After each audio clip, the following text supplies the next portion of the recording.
హైదరాబాద్ పెద్ద గణేష్ విగ్రహ ఏర్పాటు పనులు చకచక నడుస్తున్నాయి. ఇంకా టైం దగ్గర పడుతున్న నేపథ్యంలో ఇక్కడ కార్మికులు రాత్రి పవళ్ళు పనిచేస్తున్నారు. తర్వాత ఇప్పుడు ఇక్కడ ఆల్రెడీ రెండు వైపుల షెడ్ల నిర్మాణం పూర్తి అయింది. ఇటు రైట్ సైడ్ ఒక షెడ్ ఉంటుంది, లెఫ్ట్ సైడ్ ఒక షెడ్ ఉంటుంది. ఇప్పుడు షెడ్లు కర్రలతో ఒక నిర్మాణం ఏర్పాటు చేయడంతో పాటు దాని మీద రేకుల షెడ్ కూడా వేసేసారు. ఆ తర్వాత మనకు ఇక్కడ మెయిన్ విగ్రహం ఏర్పాటు చేసి సెంటర్ ప్లేస్లో ఆల్రెడీ మొన్ననే బేస్ ఏర్పాటు చేసారు. మనం రోజు అప్డేట్ చేసుకుంటున్నాం కదా, మొన్ననే బేస్ ఏర్పాటు చేసారు. దాని చుట్టూ ఒక ట్రయాంగిల్లో ఒక టవర్ నిర్మిస్తారు. ఈ టవర్ అనేది విగ్రహము చక్కగా నిలబడడానికి మెయిన్ రీజన్ అదే ఉంటుంది. ఆ టవర్ నిర్మాణాన్ని చాలా శ్రద్ధగా నిర్మాణం చేయాల్సి ఉంటుంది. ఎందుకంటే ఏమాత్రం ఒక సెంటీమీటర్ కూడా అటు ఇటు బెండ్ అయినా కానీ నిర్మాణము చాలా స్ట్రక్చర్ దెబ్బతినే అవకాశం ఉంటుంది. అందుకోసము ఉత్సవ కమిటీ సభ్యులు దగ్గరుండి నిర్మాణాన్ని పరిశీలిస్తున్నారు. అట్లనే కార్మికులు కూడా ఎవ్రీ ఇయర్ ఈ వెల్డింగ్ పనులు చేసేటోళ్ళు మనకు మచిలీపట్నం నుంచి వస్తారు. వాళ్ళే ఈసారి కూడా ఆ పనులు టవర్ నిర్మాణ పనుల్ని చేస్తున్నారు. మనం అక్కడ వెల్డింగ్ పనులు ఆల్రెడీ వేగంగా జరుగుతున్నాయి. అట్లాగే ఈ ఖైరతాబాద్ విగ్రహం ఏర్పాటులో అదంతా ఒక 2 నెలల ప్రాసెస్ నడుస్తుంది. ఖైరతాబాద్ గణేశుడి విగ్రహం ఏర్పాటు, తర్వాత షెడ్ల నిర్మాణం, ఇదంతా కూడా ఒక 2 నెలల ప్రాసెస్ నడుస్తుంది. ఈ 2 నెలల ప్రాసెస్లో ముందుగా జరిగేది కర్ర పూజ. ఎప్పుడైతే కర్ర పూజ పూర్తి అవుతుందో ఆ తర్వాత మనకు నర్సాపూర్ నుంచి పెద్ద ఎత్తున అక్కడ అడవి నుంచి కర్రలు వచ్చినాయి. ఈ కర్రలతోని షెడ్ ఏర్పాటు చేసారు. దాని మీద రేకులు కూడా ఆల్రెడీ ఫిట్ చేసేసారు. ఈ 2 వైపులా షెడ్లు ఉంటాయి. ఆ తర్వాత మధ్యలో టవర్ ఉంటుంది. ఈ టవర్కు మేము నిర్మాణం చేసారు. దానికోసం ఒక 2 రోజులు టైం తీసుకున్నారు. ఆ 2 రోజులు కూడా రాత్రి వాళ్ళు కష్టపడితే కింద బేస్ అనేది నిర్మాణం పూర్తయింది. ఆ బేస్ మీద ఒక మెయిన్ పిల్లర్ను నిర్మించారు. ఆ మెయిన్ పిల్లర్ చుట్టూ ఆ మెయిన్ పిల్లర్ని ఆనుకొని ఉన్న ట్రయాంగిల్ ఒక టవర్ను చూడొచ్చు. ఆ టవర్ను ఆధారంగా చేసుకునే విగ్రహము షేడ్ నిలబడుతుంది. ఈసారి మట్టి విగ్రహము 70 అడుగుల ఎత్తులో ఏర్పాటు చేస్తారు. ఈసారి ఇక్కడ ఖైరతాబాద్ గణేశుడు పెట్టి ఇక్కడ 70 ఏళ్ళు అవుతుంది కాబట్టి ఈసారి 70 అడుగుల మట్టి విగ్రహం ఏర్పాటు చేస్తారు. అంటే ఓవైపు ఆధ్యాత్మికతను చాటుతూనే పర్యావరణ హితాన్ని కోరుకుంటూ ఈసారి మట్టి గణేశుని ఏర్పాటు చేస్తున్నారు. పోయినసారి కూడా మట్టి గణేశుని ఏర్పాటు చేశారు. అప్పుడు ఇంత సైజు కాదు, కానీ ఈసారి మాత్రము 70 అడుగులు కూడా మొత్తం మట్టి విగ్రహమే. కాబట్టి మట్టి కూడా ఎక్కడి నుంచి తీసుకొస్తారు అంటే ఈ విగ్రహాల ఏర్పాటులో ఏ మట్టి అయితే నాణ్యతగా ఉంటుందో ఆ మట్టిని తీసుకొస్తారు. అది రాజస్థాన్ నుంచి తీసుకొస్తారు మట్టిని, ఏలూరు నుంచి గోనె సంచులు, ఆ తర్వాత వరిగడ్డి, ఇవన్నీ తీసుకొచ్చి వాటిని ముడి వస్తువులుగా వాడుకుంటూ విగ్రహం నిర్మాణం చేస్తారు. అయితే విగ్రహం నిర్మాణం ఎట్లా చేస్తారు, ఏ రూపంలో చేస్తారు అనేది మనకు ఇంకా ఒక వారం రోజుల టైం పడుతుంది మనం తెలుసుకోవడానికి. ప్రతి సంవత్సరం కూడా ఇక్కడ విగ్రహం ఏర్పాటు ఎట్లా ఉండాలనేది చూసేది రాజేందర్ అనే ఒక శిల్పి ఉంటారు. ఆయన ఆ రూపాన్ని తయారు చేస్తారు. ఇంతకుముందు మనం చూసినట్టు పంచముఖాలతోని, తర్వాత వివిధ దేవతల సమేతంగా ఉన్న విగ్రహాలు అట్లా ఒక డిజైన్ చేస్తారు. డిజైన్ చేసిన తర్వాత మళ్ళీ జ్యోతిషులు ఆ డిజైన్కు పేరు పెడతారు. కాబట్టి మనకు ఏటేటా భక్తులకు కన్నుల పండుగ దర్శనమిచ్చే ఖైరతాబాద్ గణేశుడు ఈసారి ఏ రూపంలో దర్శనమిస్తాడు, తర్వాత ఆ రూపానికి ఏం పేరు ఉంటుంది అనేది మనకు ఒక వారం రోజులు టైం పడుతుంది తెలుసుకోవడానికి. అయితే ఈ పనులు అయితే నడుస్తూనే ఉన్నాయి. మనకు విగ్రహం రూపం డిసైడ్ అయ్యేలోపు టవర్ నిర్మాణ పనులు పూర్తి చేస్తారు. ఈ మండపము తర్వాత విగ్రహం ఏర్పాటు ఈ దశలో మధ్య మధ్యలో చాలా పూజలు జరుగుతూ ఉంటాయి.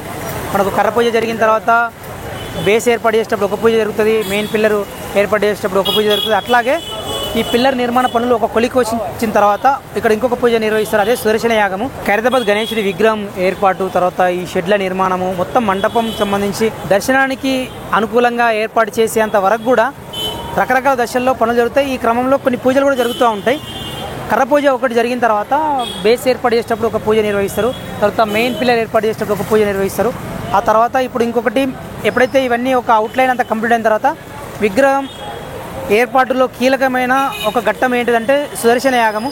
సుదర్శన యాగానికి సంబంధించి కూడా ఇక్కడ ఖైరతాబాద్ గణేశుడి మంటపం దగ్గర ఏర్పాట్లు చేసారు. అటు షెడ్ నిర్మాణ పనులు, మరోవైపు విగ్రహానికి సంబంధించిన టవర్ నిర్మాణం, మరోవైపు వివిధ రకాల పూజలు, ఇట్లా అన్ని పనులన్నీ ఒక ప్రాసెస్ ప్రకారం నడుస్తుంటాయి ఇక్కడ. ఈ ప్రాసెస్లో ఎలాంటి ఇబ్బందులు కలగకుండా ఉండడం కోసం ఖైరతాబాద్ గణేష్ ఉత్సవ కమిటీ సభ్యులు అందరూ కూడా ఇక్కడ అందుబాటులో ఉంటూ రాత్రింబవళ్ళు పనుల్ని పరిశీలిస్తున్నారు. ప్రస్తుతం మనకు అందుబాటులో ఉత్సవ కమిటీ చైర్మన్ సింగరి రాజ్కుమార్ గారు ఉన్నారు. ఈ పనుల ప్రాసెస్, పురోగతి, వీటికి సంబంధించిన వివరాలని మనం అడిగి తెలుసుకుందాం. అటు వెళ్దాము, అక్కడ ఉన్నారు వాళ్ళంతా. సరే, ఈ పనులు కూడా ఇప్పుడు ఒకసారి చూద్దాము. ఇక్కడ వెల్డింగ్ పనులు జరుగుతున్నాయి. చాలా రిచ్తో కూడుకున్న పనులు ఇవన్నీ. అంత హైట్లో వర్షం పడుతున్నా కానీ లైట్గా చినుకులు పడుతున్నాయి, అయినా పనులు ఆగుతలేవు, నడుస్తూనే ఉన్నాయి. అంత హైట్లో స్టెప్ బై స్టెప్ పైకి వెళ్తూ వాళ్ళు ఈ టవర్ నిర్మాణం చేస్తారు. ఈ టవర్ ట్రయాంగిల్లో ఉంటుంది.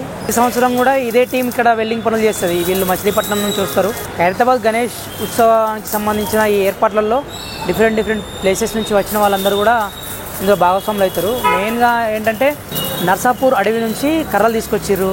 దీనికి సంబంధించి పనులు చేసే వాళ్ళు ఆదిలాబాద్ కార్పెంటర్లు, అట్లాగే మచిలీపట్నం నుంచి వెల్డర్లు వస్తారు.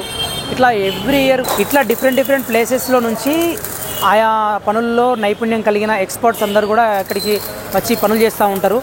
ఎవ్రీ ఇయర్ సేమ్ టీమ్స్ మళ్ళీ ఎవ్రీ ఇయర్ కూడా సేమ్ టీమ్స్ పనిచేస్తాయి. సుదర్శన యాగం ఇక్కడనే నిర్వహిస్తారు. సుదర్శన యాగానికి సంబంధించిన ఏర్పాట్లు కూడా ఒకసారి పరిశీలించవచ్చు.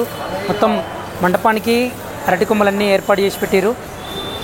మధ్యలో కూడా మెయిన్ యాగం జరిగే ప్లేస్లో కూడా ఏర్పాట్లు అనేవి జరుగుతున్నాయి. సుదర్శన యాగం ఎప్పుడైతే జరుగుతుందో ఆ తర్వాత మెయిన్ పనులు అనేవి ప్రారంభమవుతాయి. ఖైరతాబాద్ గణేష్ ఉత్సవాల్లో మెయిన్గా వివిధ రకాల పూజలు ఉంటాయి. ఈ ప్రాసెస్లో ముఖ్యంగా సుదర్శన యాగం అనేది ఇందులో ఒక కీలక ఘట్టం చెప్పొచ్చు. ఎప్పుడైతే ఈ టవర్ పనులు తర్వాత షెడ్ల పనులు పూర్తయిన తర్వాత సుదర్శన యాగం నిర్వహిస్తారు. ఈ నిర్వహించిన తర్వాత ఇంకా పనులు అనేవి వేగవంతం చేస్తుంటారు.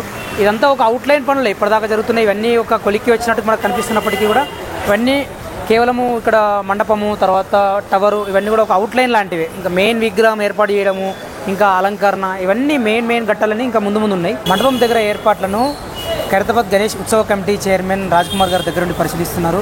ఏర్పాటు ఎట్లా జరుగుతున్నాయి అడిగి తెలుసుకున్నాం. అన్న, ఏర్పాటు ఎట్లా జరుగుతున్నాయి అన్న? అంతా స్పీడ్గా జరుగుతూ ఉన్నాయి. ఎందుకంటే సమయం చాలా తక్కువ ఉంది. ఈ రోజుకి 63 రోజులు ఉంది. ప్రతి సంవత్సరం మనకు దాదాపు 100 రోజుల సమయం ఉంటుండే, కానీ కొన్ని సమస్యల వల్ల ఈ సంవత్సరం లేట్ అయింది. మొత్తానికి ఏంటంటే రాత్రి 2 షిఫ్ట్లలో మన ఆర్టిస్టులు అనేది వర్క్ చేస్తూ ఉన్నారన్నమాట. మా షెడ్ వాళ్ళు కూడా ఒక 3-4 రోజుల్లో షెడ్ అనేది కంప్లీట్ అయిపోతుంది. దాని తదుపరి మీరు చూసినట్టయితే వెల్డింగ్ వర్క్స్ ఉన్నాయి కదా, వెల్డింగ్ వర్క్స్ కూడా మనకు సమయం వచ్చి 2 నెలలే ఉంది. ఈ టైం వరకు ఇంతకుముందు తమిళనాడు వాళ్ళు ఆర్టిస్టులు వచ్చేవారు, కానీ ఇప్పుడు ఏంటంటే మీరు చూసినట్టయితే వెల్డింగ్ వర్క్సే నడుస్తున్నాయి.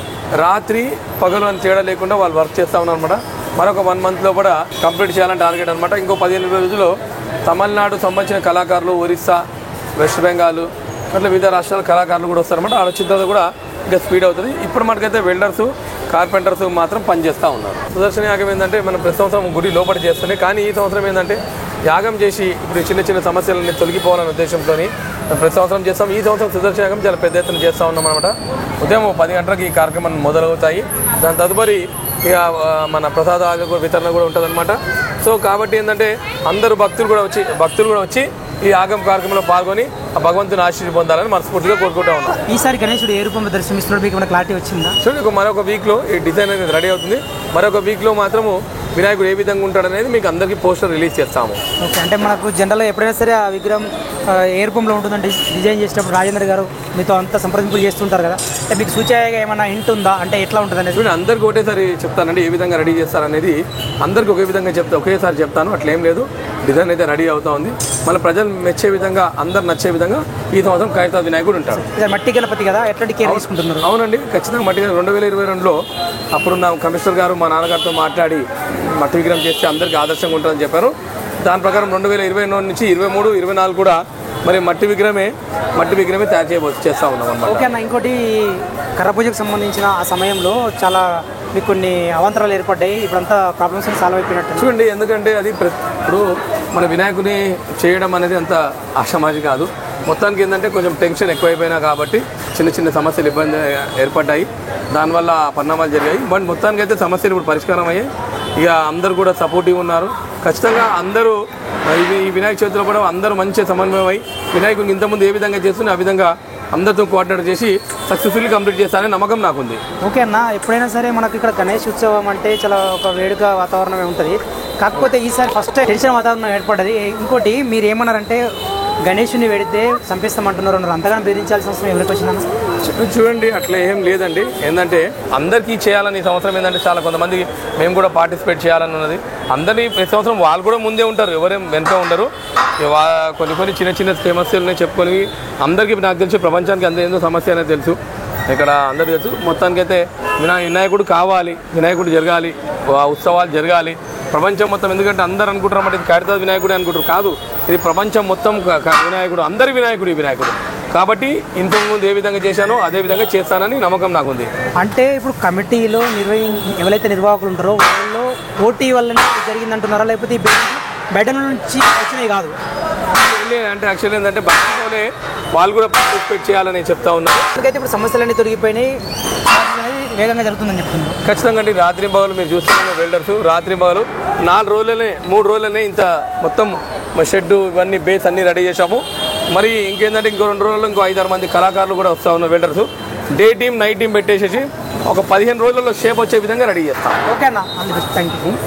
గణేష్ విగ్రహ ఏర్పాటు, తర్వాత మండప నిర్మాణం ఇవన్నీ కూడా పనులన్నీ చకచక జరుగుతాయని చెప్పేసి ఉత్సవ కమిటీ చైర్మన్ రాజ్ కుమార్ గారు చెప్తున్నారు. అట్లాగే కర్తవ్య సమయంలో వచ్చిన బెదిరింపులు అనేవి పోటీ అంటే నిర్వహణలో పోటీ వల్ల అంతర్గతంగా వచ్చిన బెదిరింపులు అనే విషయాన్ని ఒక క్లారిటీ ఇచ్చారు. ఇట్లా మొత్తానికైతే ఇంకో 15 రోజులల్లో మొత్తం ఈ ప్రాంగణానికి ఒక రూపం వస్తుందని చెప్పి వివరించారు.